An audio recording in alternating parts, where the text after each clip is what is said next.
Budlight marketing VP. Remember, we showed the woman all teeth, no brains. VP behind $6 billion Dylan Mulvaney mistake. Breaks cover from $8 million Central Park home after bosses threw her under the bus. She has.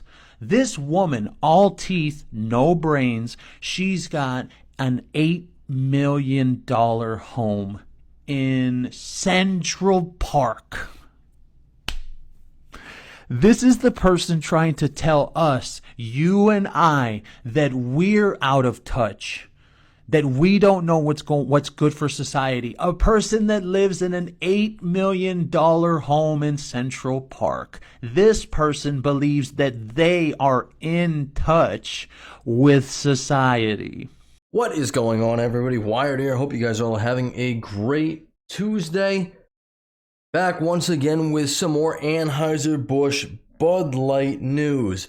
And as you can see from the stock here, from this graph of Anheuser-Busch InBev, over the past month, it continues to get worse and worse for them. They keep fighting, clinging on so desperately to try to turn this whole debacle around. And I'm of the mind that there's really nothing they can do.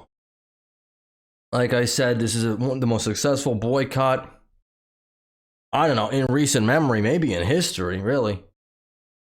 And there's not too much that they can do to win back customers. They've been trying. They try to roll out their Clydesdale horses. They try to roll out old America First campaigns, all that type of stuff. They tried ignoring the issue. They've tried addressing the issue of partnering with Lord Voldemort. But there's not a whole lot that it seems like anyone's going to care about to start drinking this brand again.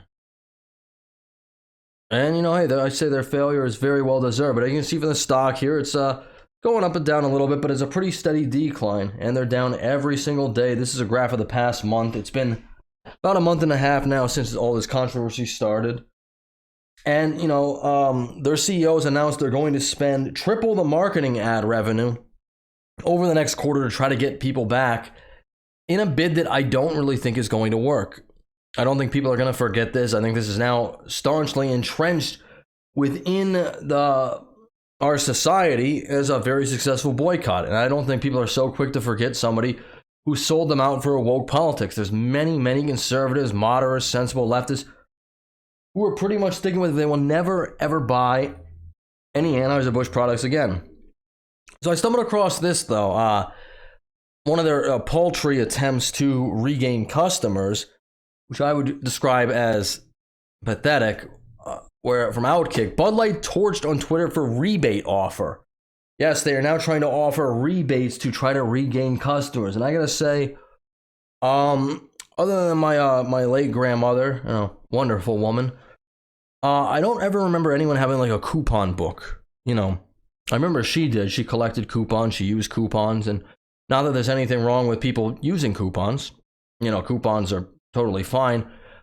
I think most people just find that they're a lot of hassle, like, you know, buy 3, get 1 or something like, you know, it's a lot of work to have a coupon book and to flip through it and stuff like that. I don't think very many people in this day and age really use coupons. Now, I could be wrong just because I don't use coupons, but I know even people like as frugal as like my father. My father's very frugal. He's very tight with a buck. I never ever remember him using coupons, nor my mother, nor, you know, I don't know. I just don't think people they don't really care about rebates. It's a lot of work. It's a lot of work to get just a little something back. And I think most people feel like it's more hassle than it's worth. But let's read here. Bud Light just can't stop taking heat, and the latest example was a weekend tweet that blew up. The beer brand has been getting absolutely shelled for the past 6 weeks after a decision was made to collaborate with Lord Voldemort. Ever since the idiotic video shared by the Dark Wizard, who now claims he can't sleep at night, people have been flaming Bud Light. It continued Saturday when Ashley St. Clair tweeted a photo of the Bud Light rebate offering up to $20 back. The Bud Light marketing team must still be all women if they think a coupon will get a man's attention. I don't even know if I don't even know about that. Probably maybe more women use coupons than men, but like I said, the only person I ever remember using coupons was you know, my late grandmother. You know, she did have a coupon book, but I just don't know if it's even this generational thing, my generation, or the ones behind me, or the ones ahead of me, I just don't think people really care about coupons. Bud Light mocked for the rebate idea. As you'd expect, it didn't take long at all for people to pile on and mock the fact Bud Light is now apparently offering a rebate to get $20 back. People really seem to latch onto the idea floated by St. Clair that guys who should be the main demographic simply aren't going to be interested in a rebate. I would 100% agree with that. I don't even know if women are going to be that interested in a rebate. It's a lot of work for a little back, Literally never used a coupon in my life. So yeah, this checks out. It says Justin is here. Don't think they will recoup the losses of the rebate. We hate rebates, too much work. I would agree with that. A rebate for beer. What has the world come to? Wow. When Anheuser-Busch tripling marketing spending really means subsidizing free at Bud Light that no one wants to get paid 2 cents to take home. I guess Bud Light would make good targets at the gun range. Okay, I know. That's fine. Not even a coupon, a rebate. Men don't do rebates. Yeah, so, they've been, getting pretty roasted on Twitter, and rightly so. The pressure just doesn't stop on Anheuser-Busch. We're now 6 weeks since Dylan Mulvaney posted his March Madness promo, featuring the beer brand, and the company just can't stop getting shackled. Or, no, sorry, not shackled, shellacked. Jeez. It's one of the greatest examples of going woke and going broke that we've seen in recent years. Most backlash quickly fades. Which, and we've also, it's the stock is down. I've heard rumors about, it's like $10-11 billion at this point. And they think a rebate in the mail that they eventually will get money back for buying their brand is going to help them. It won't. There's a negative stigma around drinking Bud Light. If you go purchase a case of it, you have to worry about what people are going to think about you. It's now a social construct. It's now people are going to look at you cross-eyed. You're going to feel weird not only purchasing the product, but then drinking it. What are people going to say? What if you show up with Bud Light to a party? That's not been the case for Bud Light. While Anheuser-Busch might come out relatively unscathed, Bud Light is getting obliterated. Sales are down significantly, the company's brand is destroyed, and there's no end in sight. Turns out teaming up with Mulvaney is a very stupid business idea. Who could have ever seen that coming? Oh, everyone except the people running Bud Light's marketing campaign. Make sure to keep checking back for the latest updates on the beer disaster as we have them. Clearly the chaos isn't even close to ending. And I don't think it is. And, Bud Light's feeling the heat. They have fired, the VP of marketing, Alyssa Heinerschneit, or they put her on an extended administrative leave. But I agree with this pretty much. I don't think, I'm not even going to say it's just men. I just don't think most people use coupons anymore. I think coupons, at least in my distinction of it, it's like a little old lady thing. And no offense for anyone who uses coupons.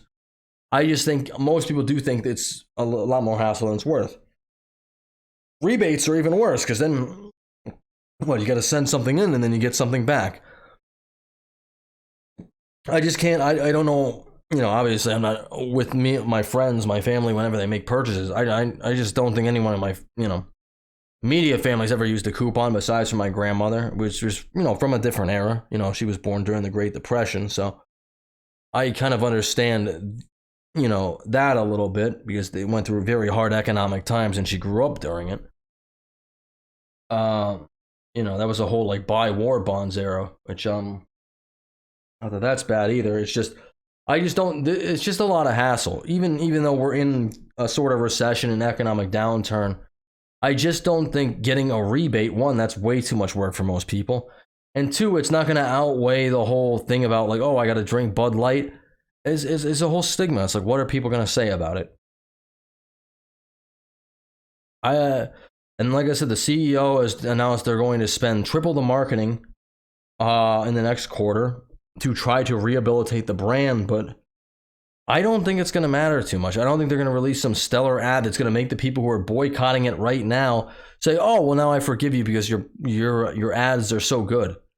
Like I said, they've already come out. They've already said this isn't a marketing campaign with Voldemort, and that they don't really support Dark Wizards. This was one can, one time. People don't care. They just don't. They don't want to be associated with the brand, and it is what it is.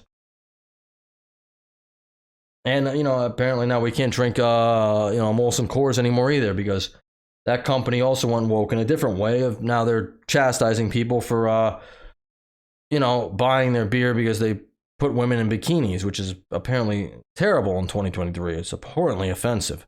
How dare anyone try to sexualize anybody for profit? Now they can take the high road, and now the consumers, they're wrong. Buy Yingling, folks. Anyway, that's all I got. Leave a like on the video. Subscribe to the channel if you haven't. It really helps out the algorithm because YouTube doesn't like me making these videos. But I think I'm just going to become a channel just reporting on all this woke nonsense and just keep calling out the hypocrisy until I eventually get banned. But that's all I got. Thank you for listening this long, and I will catch you on the next one. Later.